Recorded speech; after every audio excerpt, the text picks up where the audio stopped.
topic about COPD. My title is Breathless Stories, Medical Medicine, COPD and its Complication. আসলে সময় খুবই সংক্ষিপ্ত, আমরা সারাদিন আসলে আউটডোরের ঝামেলা শেষ করে এখানে এসেছি, অলরেডি একটা প্রোগ্রাম শেষ হয়েছে।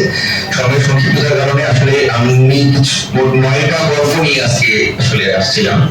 9টা খুবই কমন, আমি সবাই জানি, শুধু একটু মানে সমাজটা রিপ্রেজেন্ট করার জন্য।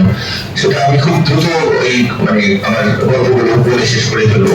আমার প্রথম যে গল্পটা মিসেস সখিনা, এটা আমাদের আউটডোরে আসছে। এই পেশেন্ট 62 ইয়ার্স অফ ফিমেল, আমাদের মুন্সিগঞ্জের মহিলা। আমাদের আউটডোরে আসছে অকেশনাল শর্টনেস অফ ব্রেথ, সাথে chronic dry cough for 3 years.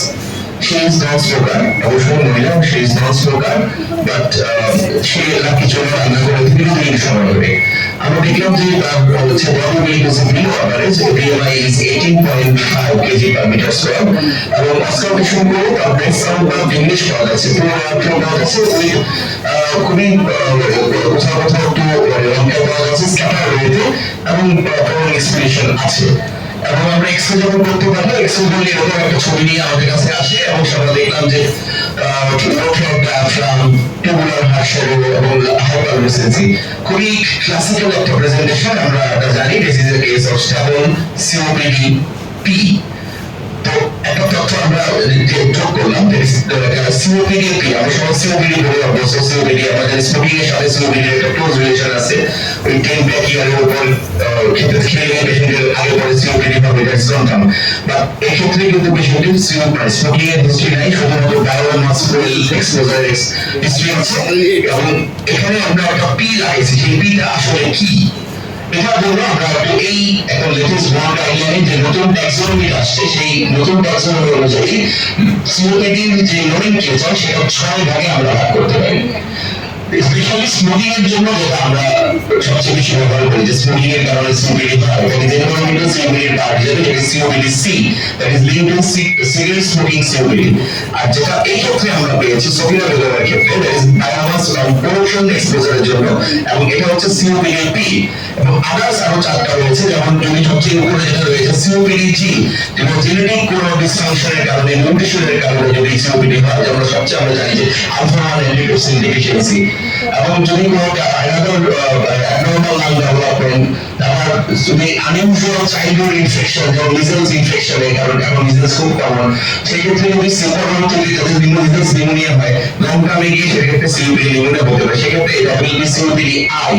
এবং কারণের ক্ষেত্রে যেটা আমরা পাই যে ব্রঙ্কিয়াল অ্যাজমা এবং সিওপিডি দুইটাই অবস্ট্রাকটিভ এয়ারওয়ে ডিজিজ, এবং অনেক ক্ষেত্রে অ্যাজমা আর সিওপিডি মেবি ওভারল্যাপ, দুটো একসাথে থাকতে পারে। কিন্তু এই আগে এটাকে আমরা নোমেনক্লেচার করতাম অ্যাকোজ হিসেবে, বাট লেটেস্ট এটা বলা হয় সিওপিডি এ, সিওপিডি অ্যাজমা। আমরা জানি সিওপিডি সবাই এটা নিয়ে বলার কিছুই নেই, এবং খুবই পপুলার একটা পিকচার ডেভিডসন থেকে নেওয়া, যে সিওপিডি আসলে এটা একটা একটা multi system spectrum of disease. এটা it can involve the lungs, শুধু লাংসের রোগ না, এটা ইনভলভ করে সিস্টেমেটিক্যালি। লাংসের মধ্যে এটা লাংসের 4টা জায়গায় ইনভলভমেন্ট হয়, লাংয়ের ভাস্কুলেচার, airway, lungs parenchyma and air saccule alveolus, 4টা জায়গায় এটা ইনভলভমেন্টটা করে। আর সিস্টেমেটিক্যালি এটা আমাদের পুরো বডিতে এবং বডির ফ্যাট মেটাবলিজমের অপারেশন হয়, যে কারণে পেশেন্টের ক্যাকেশিয়া ডেভেলপ করে। এবং অ্যাকর্ডিং টু দ্য ডিজিজের প্রসেস, যেটা একটা ক্রনিক ইনফ্লামেটরি প্রসেস, সেই কারণে পেশেন্টের অস্টিওপোরোসিসের প্রিভিলেন্স হয়ে যায়, এবং ইনফ্লামেটরি যে মার্কারগুলো সেগুলো আমরা বেশি পাবো ডিউ টু সিওপিডি। এবং ক্লিনিক্যাল ইন্ডিকেটরস আমরা সবাই জানি, এটা আলোচনা অলরেডি হয়ে গেছে, যে আমরা যে কাশিটা পাবো সেই কাশিটা হচ্ছে progressive over time, that is the difference with bronchial asthma. আমরা জানি there is bronchial asthma যে কষ্ট হবে, that is will be seasonal, paroxysmal, but in case of COPD that is persistent and progressive, and recurrent wheeze, chronic cough এবং risk factor গুলো already আমরা discussion করেছি।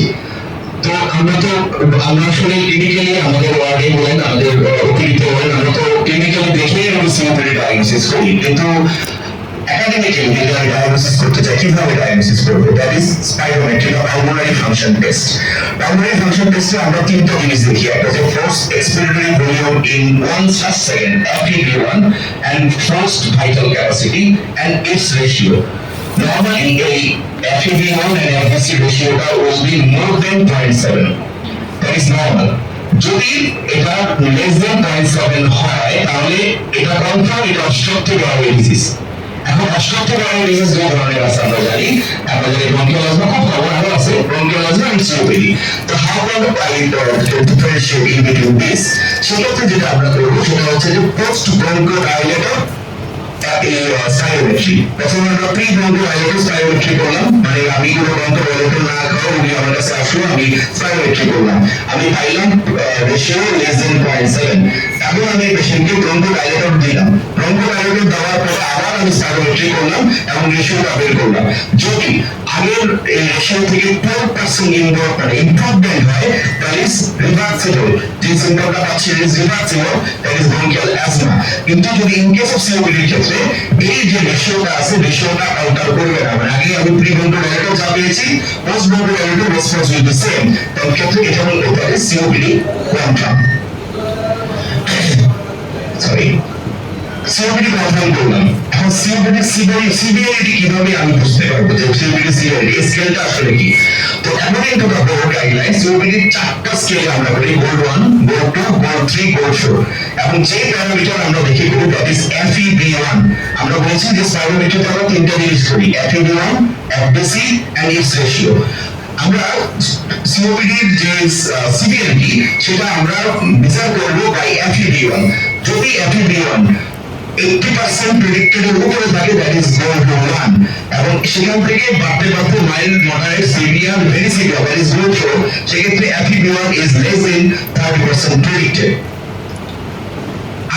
এটা তো আমি দেখলাম যে সাইকোমেট্রি করে ইনভেস্টিগেশন করার মাধ্যমে আমি এয়ারফ্লো অবস্ট্রাকশনের মেজারমেন্টটা করলাম, সেখান থেকে একটা স্কেলিং করলাম যে according to the severity from 1 to 4।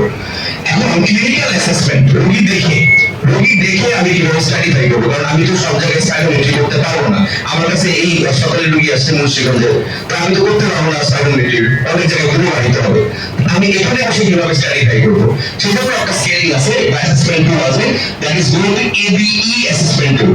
এখানে একটু আমি নজর আকর্ষণ করছি, এটা একটা ইন্টারেস্টিং যে আমরা তো সবাই জানি স্কেলিং যেমন করি ABCD, অথবা একটু আগে দেখলাম গোল্ড 1, 2, 3, 4, কিন্তু অ্যাকর্ডিং টু দ্য বোর্ড এখানে যে স্কেলিংটা করা হয়েছে 3টা, A B মাস্টার CD নাই, ABE according to the symptom আমরা ব্রেকটা করি হচ্ছে 3 ভাবে, ABE। তো ABE এর ক্ষেত্রে যে ছবিটা আমার সামনে আছে, সেক্ষেত্রে যে আমি আগে তো বোর্ড দেখি আমি এক্সপেরিমেন্ট করে, তো সেখানে আমরা 2টা জিনিস দেখি, একটা হচ্ছে ক্যাট স্কোর আর একটা হচ্ছে modified medical research counselling of the test scale. সেটা ধরে আমরা আর এক্সামিনেশনের হিস্ট্রি রোগী এর আগে গত 1 বছরে কতবার এই শ্বাসকষ্টের জন্য হাসপাতালে ভর্তি হয়েছে, এই 3টা জিনিস দেখে আমি স্কেলিংটা করি, AB mild, moderate and severe that is E। আমরা যেটা বললাম যে MMRC গ্রেড 1, গ্রেড 0 থেকে গ্রেড 4 পর্যন্ত আছে। গ্রেড 0 যেটা শুধুমাত্র এটা আমাদের হতে পারে যে আপনাকে বলা হলো যে আপনি সাততলে সিঁড়ি দিয়ে উঠেন, চারতলে দিয়ে ওঠার পরে আপনার শ্বাসকষ্ট শুরু হচ্ছে, বা আপনি ভারী জিনিস আলগাচ্ছেন, স্ট্রেনাস এক্সারসাইজ যেটাকে আমরা বলি, এটা করার পরে শ্বাসকষ্ট হচ্ছে, দ্যাট ইজ গ্রেড 0। তারপর ধাপে ধাপে বাড়তে MMRC গ্রেড 4 এর ক্ষেত্রে সেক্ষেত্রে রোগী এরকম শ্বাসকষ্ট হবে যে সে তার বাসা থেকে, তার রুম থেকে সে ওয়াশরুমে হেঁটে যেতে পারবে না, এবং সে তার নিজের কাপড়, নিজের ড্রেস আনড্রেস করতে পারবে না, ওটা করতে গেলে তার শ্বাসকষ্ট হবে। সেক্ষেত্রে এটা হচ্ছে MMRC গ্রেড 4। আরেকটা যেটা স্ক্যানিং হলো যে স্ক্যাট অ্যাসেসমেন্ট স্কোর, এটাও একটা পেশেন্টের এক্সপেরিয়েন্স বেস টুল। সেক্ষেত্রে হচ্ছে বাম পাশে যেটা আই এম ভেরি হ্যাপি, এখন বাম পাশে I am very happy, I am very sad, মানে আমার আমি খুব ভালো আছি, আমি সবচেয়ে খারাপ আছি। যদি ভালো থাকাটাকে 0 ধরা হয় আর সবচেয়ে খারাপ থাকাকে 5 ধরা হয়, তাহলে সেটার মাঝে মাঝে আমি পেশেন্টকে হিস্ট্রি নিয়ে র্যাঙ্কিং করতে থাকবো, এবং অ্যাকর্ডিং টু দ্য র্যাঙ্কে সেই অ্যাসেসমেন্ট টুলটা প্রয়োগ করতে পারবো। তখন যদি সেগুলো নিয়ে আলোচনা না করি, তো ট্রিটমেন্ট আমরা জানি ট্রিটমেন্টের গোলটা কি, আমরা পেশেন্টের সিম্পটম ভালো করতে হবে এবং কমপ্লিকেশনের ভিডিও যে রিস্ক থাকবে সেটাকে রিডিউস করতে হবে। এবং তারপরে আসে নন ফার্মাকোলজির মধ্যে যেটা সবার ক্ষেত্রেই ইম্পর্টেন্ট, যে কোনো সিওপিডির ক্ষেত্রে যে পেশেন্টের স্মোকিং সিজেশন করতে হবে মাস্ট। উইদাউট স্মোকিং সিজেশন আমরা যত ভালো চিকিৎসাই দিই না কেন, patient symptom will not be improved. এবং physical activity that is very important. এবার এই স্লাইডে যেটা আমাদের জন্য গুরুত্বপূর্ণ, যেটা আমরা আলোচনা করতে চাচ্ছি, যে অ্যাডাল্ট ভ্যাকসিনেশন। যে কোনো অ্যাডাল্ট পেশেন্ট উইথ সিওপিডি সেটা যে গ্রুপেই হোক না কেন A B or E we should vaccinate তো কি কি ভ্যাকসিনেশন আমরা ইউজুয়ালি করে থাকি number 1 there is influenza vaccination COVID vaccination তো আমরা ম্যাস রেগুলেশন পেয়েছি another one is pneumococcal vaccination pneumococcal vaccination আমরা দুইটা গ্রুপে নেই একটা হচ্ছে PCV 13 conjugate vaccine আর একটা হচ্ছে polypeptide vaccine PCV 23 যেটা আমরা কোন শিডিউল অনুযায়ী পেশেন্টকে কাউন্সেলিং করে দিতে হবে এবং পেশেন্টকে অ্যাডভাইস করা লাগবে তো এই পর্যন্ত আমি স্টেবল সিওপিডি কিভাবে ধরবো স্টেবল সিওপিডি কিভাবে ডায়াগনোসিস করবো স্কেল কিভাবে করবো নন ফার্মাকোলজিক্যাল অ্যাডভাইস কি করবো সেটা আমরা বললাম এখন আমার দ্বিতীয় গল্প মিস্টার রহমান সে 68 বছরের ভদ্রলোক সে ফ্যাক্টরি ওয়ার্কার ছিল স্মোকার এবং সে 50 ইয়ারে ধূমপান করতো এবং সে আমাদের কাছে সিওপিডি ডায়াগনোসিস নিয়ে আসছে 10 বছর ধরে এবার আমাদের ইমার্জেন্সিতে আসছে increase shortness of breath with productive come along its fever for last 3 days examination করে দেখলাম পেশেন্টের রেসপিরেটরি রেট অনেক বেশি 32 beats per minute এবং স্টেথোস্কোপ ধরে দেখা যায় খুব বেশি সাউন্ড পাওয়া যাচ্ছে না অ্যাক্সেসরি মাসল ইনভলভ করছে এবং এরকম ঘটনা প্রতি বছরই তার সাথে ঘটছে এবং এটা ডায়াগনোসিস আমরা সবাই জানি this is acute exaggeration of COPD এবং এটা আমরা ডায়াগনস্টিক ক্রাইটেরিয়া আমরা জানি যে কখন এটা হয় এটা অলরেডি ডিসকাস তো কি কি অর্গানিজম দিয়ে এটা হয় এটা ব্যাকটেরিয়া ভাইরাস বোথ যেগুলো দিয়ে হতে পারে সবচেয়ে common most common it is Haemophilus influenza most common second most common Streptococcus pneumoniae third most common Moraxella enterovirus আর in case of virus দিয়ে হতে পারে that is human rhinovirus যত exaggeration হয় তার 30% হয় হচ্ছে ভাইরাসের কারণে আর সেই মোস্ট কমন ভাইরাস হচ্ছে হিউম্যান রাইনোভাইরাস তো আমার কাছে ভর্তি হওয়ার পরে আগে যে পেশেন্টটা ওভারডে আসে তখন আমরা ইমার্জেন্সিতে আসে আমরা প্রথমে এগো রেজিস্ট্রেশন সিওপিডি রোগীকে অ্যাসেস করে দেখি যে পেশেন্টের রেসপিরেটরি ফেলিওর আছে কিনা পেশেন্টের যে রেসপিরেটরি ফেলিওর যদি থাকে তাহলে সেটা লাইফ থ্রেটেনিং কিনা অথবা এটা লাইফ থ্রেটেনিং রেসপিরেটরি ফেলিওর কিনা তিনটা জিনিস আমি অ্যাসেস করতে পারি কিভাবে অ্যাসেস করবো খুব সহজ আমার কোনো ইনভেস্টিগেশন দরকার নেই সবার আগে দেখবো যে পেশেন্ট ঠিক মতো কথা বলে কিনা পেশেন্টের মেডিটেশন ঠিক আছে কিনা জিসিএস ঠিক আছে কিনা যদি পেশেন্টের জিসিএস ঠিক থাকে তাহলে সেটা লাইফ থ্রেটে নিয়ে যাবে নাম্বার 1 নাম্বার 2 আমরা পেশেন্টের সাথে হ্যান্ডশেক করি জাস্ট হ্যান্ডশেক করে কি বুঝবো আমরা দেখবো যে পেশেন্টের পেরিফেরি ওয়ার্ম কিনা ড্রাই কিনা এবং পালসে হাত দিব পেশেন্টের পালস ট্যাকিকার্ডিয়া এবং বাউন্ডিং পালস কিনা জোরে জোরে পালস গুলো আমার হাতে আসতেছে কিনা যদি এই তিনটা জিনিস থাকে যেটা বললাম যে warm periphery bounding pulse tachycardia it indicates carbon dioxide retention and carbon dioxide retention কারণ আমরা জানি আমরা যদি টাইপ 2 রেসপিরেটরি ফেলিওর বলতে চাই তাহলে আমাকে এবিজি করতে হবে এবিজি করলে হাইপোক্সিয়া পাবো হাইপারক্যাপনিয়া পাবো in case of type 2 respiratory failure কিন্তু আমি তো এখানে এবিজি করতে পারছি না তাহলে আমি কিভাবে বুঝবো আমি বুঝবো পেশেন্টের সাথে জাস্ট ক্লিনিক্যালি রোগীর সাথে হ্যান্ডশেক করে সেক্ষেত্রে আমি warm periphery bounding pulse tachycardia হাত তাকিয়ে দেখবো রেসপিরেটরি রেট ইজ বেশি that is respiratory failure is there আরেকটা সাইন দেবো খুবই important that is asterixis flapping tremor রোগীর ফ্ল্যাপিং ট্রেমর দেখার চেষ্টা করবো যদি থাকে it is type 2 respiratory failure তাহলে আমরা এখানে স্ট্র্যাটেজি করতে পারবো তো ম্যানেজমেন্ট আমরা জানি রোগী ভর্তি দেওয়া লাগবে এবং অবশ্যই এগুলো তো আইডিয়ালি সব দেখা আছে অক্সিজেনেশন করতে হবে তবে এখানে আমরা সবাই জানি সিওপিডি রেসপিরেটরি ফেলিওর অক্সিজেন দিতে হবে বসলো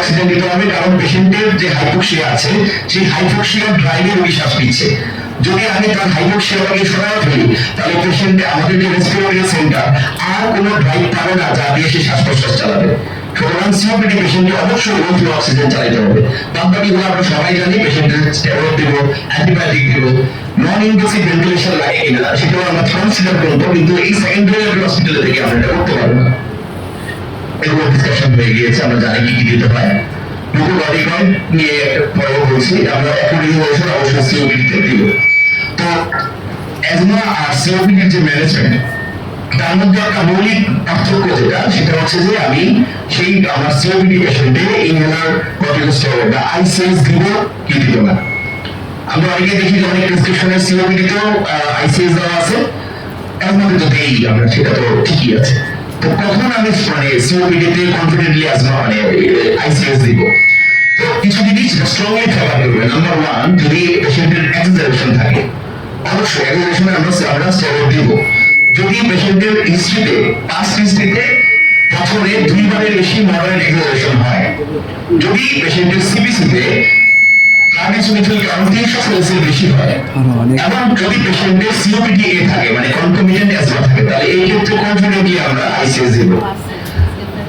নাম্বার 2, তখন আমরা চিন্তা করবো যে দিব কি দিব না। নাম্বার 1, যদি বছরে একবার এক্সারসাইজের জন্য ভর্তি লাগে আর ব্লাডে যদি কার্ডিওসোমিথিল লেভেল 300 নিচে থাকে সেক্ষেত্রে আমরা দিব কি দিব না সেটা একবার ভাববো। প্রথমেই দিব না মানে দেওয়া একেবারেই নিষেধ, সেক্ষেত্রে 3টা দিবে। যদি পেশেন্টের রিকারেন্ট নিউমোনিয়া হয়, সিওপিডি পেশেন্ট রিকারেন্ট এক্সারসাইজ হচ্ছে নিউমোনিয়া নিয়ে প্রেজেন্ট করছে, আমরা আইসিএস দিতে পারবো না।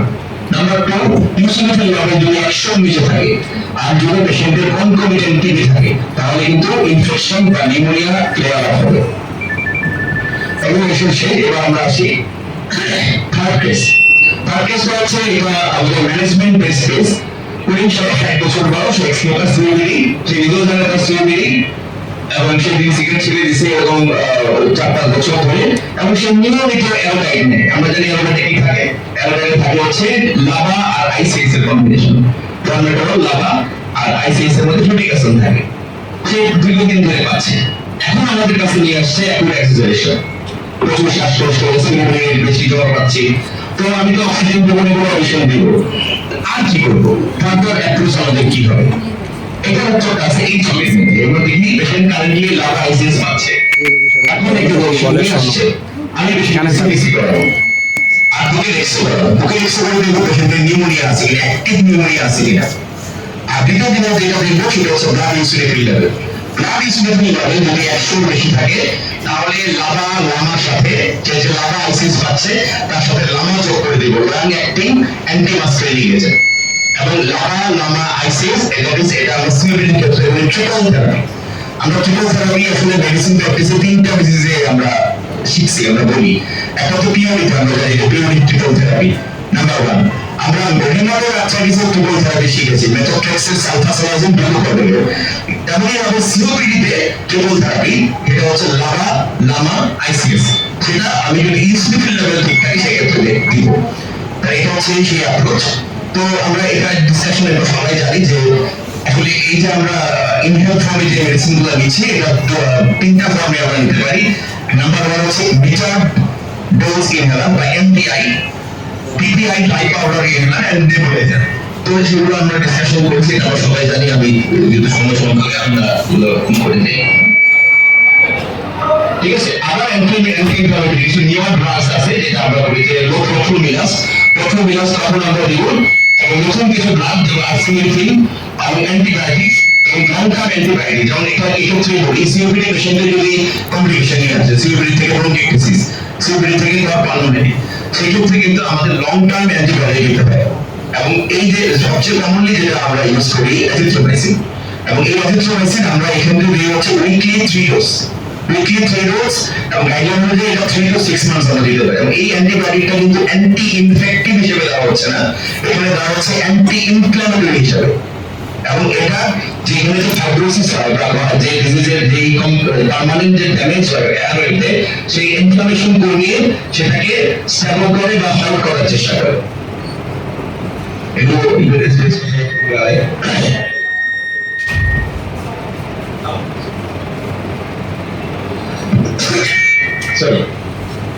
এখানে একটা ছবি দেখায় আমি চাচ্ছি যে আমরা যে পেশেন্টকে ইনহেলার করতে দিই, অ্যালোডাইডে ইনহেলার দিই, আমি যদি সাথে স্পেসার না দিই বা স্পেসার দিলাম, দুটার মধ্যে এফিকাসি কি পার্থক্য?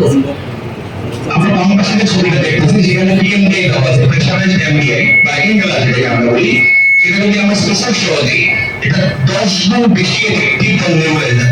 কারণ এটা পেশেন্টের আমরা দেখে নিই ডটগুলো হচ্ছে মেডিসিন এগুলো লাং পর্যন্ত যাচ্ছে, যেটা উইদাউট স্পেসার সহ ব্যবহার করলে ম্যাক্সিমাম ক্ষেত্রে এটা ব্যাক অফ দ্য থ্রোট এবং অটোফেরেন্সিস মানে ডিপোজিশন হয়ে থাকবে। মানে যেই সাইডে আমার দরকার সেই সাইড পর্যন্ত আমি ওষুধটা নিতেই পারছি না। দ্যাট ইজ ওয়াই আমরা যখনই আমরা এপিএমডিআই গুলো অ্যাডভাইস করবো অবশ্যই যাতে স্পেসার পায় সেটা পেশেন্টকে কাউন্সেলিং করবো। কেস 4 খুবই কমন কেস, 67 বছরের লোক আসছে, এক্স স্মোকার এবং প্রোগ্রেসিভ ব্রেথলেসনেস, সিওপিডি ডায়াগনোস। এবার আসছে 2 মাস ধরে তার কাফ হওয়া এবং পেটও ফুলছে এবং গত 2 দিন ধরে সে শুনতে পারে না, শুনলে শ্বাসকষ্ট হয় এবং এরকম শ্বাসকষ্ট সে একটা সেন্টেন্স কমপ্লিট করতে পারে না। আমরা যখন দেখলাম এক্সামিন করে দেখলাম পেশেন্টের সাইনোসিস আছে টোনগুলো নেই। আমরা অক্সিজেনটা লাগিয়ে দেখলাম SpO2 84% অক্সিজেন পাওয়া অবস্থায় 5 লিটার অক্সিজেন। রোগীকে অ্যান্টিবায়োটিক নেবুলাইজেশন আইভি স্টেরয়েড সবই দেওয়া হচ্ছে কিন্তু ইমপ্রুভ হচ্ছে না। ঘটনাটা আসলে কি? এটা হচ্ছে তার এক্সরে। কেউ কি বুঝতে চান ডায়াগনোসিস কি? এক্সরে কি কারো কোনো অ্যাপ্রিসিয়েশন আছে কিনা? দেখাই যাচ্ছে এটা কার্ডিওমেগালি, নন সিওপিডি এবং ইন্টারলেসিং প্যাসিভ ওপাসিটি বায়োলজিক্যাল প্যাথোলজি দেখা যাচ্ছে। ডায়াগনোসিস সিওপিডি ইউজ করা কমন। এবং অবশ্যই এক্ষেত্রে আমরা পেশেন্টের যা ট্রিটমেন্ট চলছে তার সাথে ফ্লুইড সলভেশন করতে হবে এবং অবশ্যই ডায়াবেটিস অ্যাড করতে হবে। রোগী ভালো হয়ে গেছে এবং বেশি ব্রেন ছিল আমাদের ওয়ার্ডে, ভর্তি থেকে আমরা বাড়ি পাঠিয়ে দিয়েছি। রোগী খুব খুশি, ভালো হয়ে গেছে। এরপর থেকে রোগী আমাদের ইচ্ছা হচ্ছে না, এক সপ্তাহ পরেই আমাদের কাছে আসে ভর্তি হয়। একদিন সপ্তাহ পরে এসে ভর্তি হয়, আমরা ভর্তি দিয়ে আমরা যখন রাউন্ডে যাই, সাইডে যখন রাউন্ডে যাই, তুমি রোগীর পাশে দেখে দিয়ে রোগী চলে যায়। তো জানি কি রোগ তৈরি দেয়, রোগী তো যায় না। কেন থাকেন আপনি? স্যার অক্সিজেন লাগে, অক্সিজেন বাড়ি গেলে তো অক্সিজেন পাই না, আমরা সুস্থ হয়ে যাই। তাহলে এটার পিছনে কারণটা কি? কেন লাগতেছে? আমরা জানি যে এই পেশেন্টটা কি লাগবে। This patient need domiciled oxygen মানে long term oxygen therapy. Long term oxygen therapy কাদের দিব? তাদের ভেরি সিভিয়ার এফিউমিয়া, মানে আমরা একটু আগে জেনে আসলাম যে যাদের গোল্ড তাদের যাদের সাইনোসিস আছে, যাদের পলিসাইথেমিয়া আছে, তাদের সিওপিডি উৎকর পালমোনারি, যার মানে তাদের পেরিফেরাল পালমোনারি হাইপারটেনশন ফিউচার আরাম যাবে।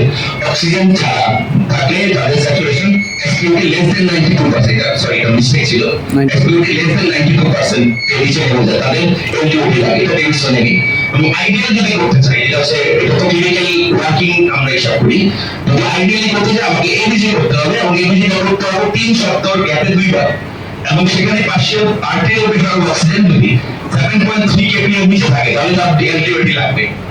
আর যদি 7.3 থেকে 8 এর মধ্যে থাকে তাহলে আমি দেখবো যে পেশেন্টের পালমোনারি হাইপারটেনশন আছে কিনা, ইডিমা আছে কিনা, পলিসাইথেমিয়া আছে কিনা।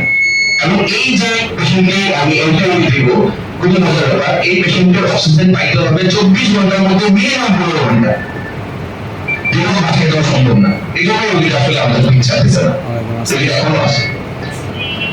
নাম্বার 5, 5 নম্বর তথ্য, এই বিষয়ে 65 বছরের ভদ্র সিওপিডি স্মোকার আমাদের কাছে আসছে হঠাৎ করে রাইট সাইডের চেস্ট পেইন এবং হঠাৎ করে তার এমন শ্বাসকষ্ট যে সেটা আগে কখনোই হয় নাই।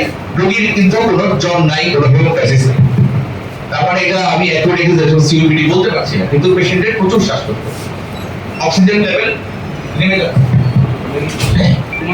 অক্সিজেন লেভেল নেমে যাচ্ছে 78% অন রুম এবং পিপি কমে যাচ্ছে, পালস হচ্ছে 126 এবং আমরা মেসেজ দিচ্ছি তো দেখলাম ডান পাশে তার ব্রেথ সাউন্ড এর ডিমিনিশ হচ্ছে এবং ব্রঙ্কাইটিসও ভালো শোনা যাচ্ছে না এবং এটা হচ্ছে তার এক্সরে। আমি জানি না এটা কেমন বোঝা যাচ্ছে, আপনাদের কোনো কমেন্ট আছে কি? ডায়াগনোসিস কি এক্স্যাক্টলি নিউমোথোরাক্স আমরা দেখতেই পাচ্ছি ডান পাশে, ভালো তো বোঝা যাচ্ছে না, ডান পাশে যে হেমিথোরাক্স আছে তার একটা কলাপস লাং মার্জিন সুন্দর দেখা যাচ্ছে এবং যে লাংয়ের যে ভ্যাসকুলেচার গুলো আছে একটা লেভেলের পরে শেষ হয়ে যাচ্ছে। নরমালি ডান পাশে, বাম পাশে যেটা দেখা যাচ্ছে একদম পেরিফেরাল পর্যন্ত একটা পাশে গিয়ে শেষ হয়ে যাচ্ছে এবং এখানে হাইপারলোসিস একটা রিং অফ শ্যাডো দেখা যাচ্ছে, দ্যাট ইজ নিউমোথোরাক্স।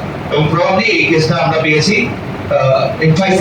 এমফাইসেমাটাস গুলা রাপচারের কারণে, এই রাপচারের কারণে এই নিউমোথোরাক্স ডেভেলপ করেছে। এবং দিস ইজ সিরিজ স্ক্যানের ছবি, ডায়াগনোসিস এক্স্যাক্টলি হয়ে গেছে। সেক্ষেত্রে আমরা কি করবো আসলে এই পেশেন্টের ক্ষেত্রে? আমরা আমাদের করণীয় কি? এখানে আমরা কি করবো?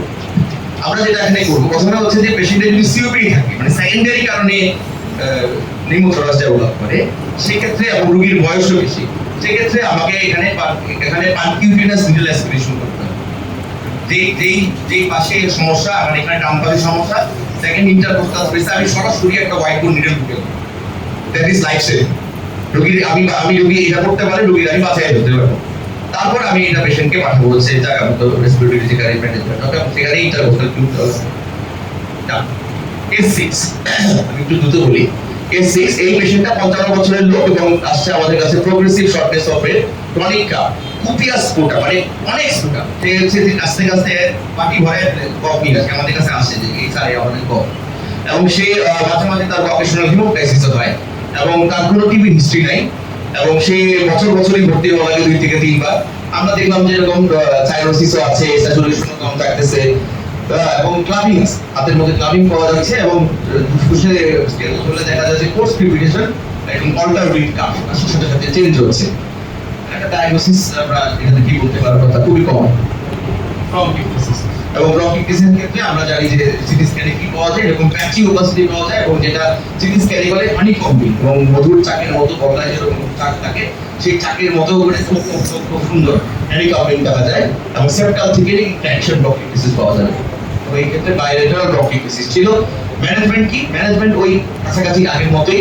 এই ক্ষেত্রে যেটা লাগবে সেক্ষেত্রে এটা হচ্ছে যে পেশেন্টের এনআইভি দিকে যেতে হবে। এনআইভি বলতে আমরা নন ইনভেসিভ ভেন্টিলেশন মানে পাইপ্যাপ সিপ্যাপ সেই মেশিনের দিকে যেতে হবে এবং chest physiotherapy is very important according to the conventional treatment.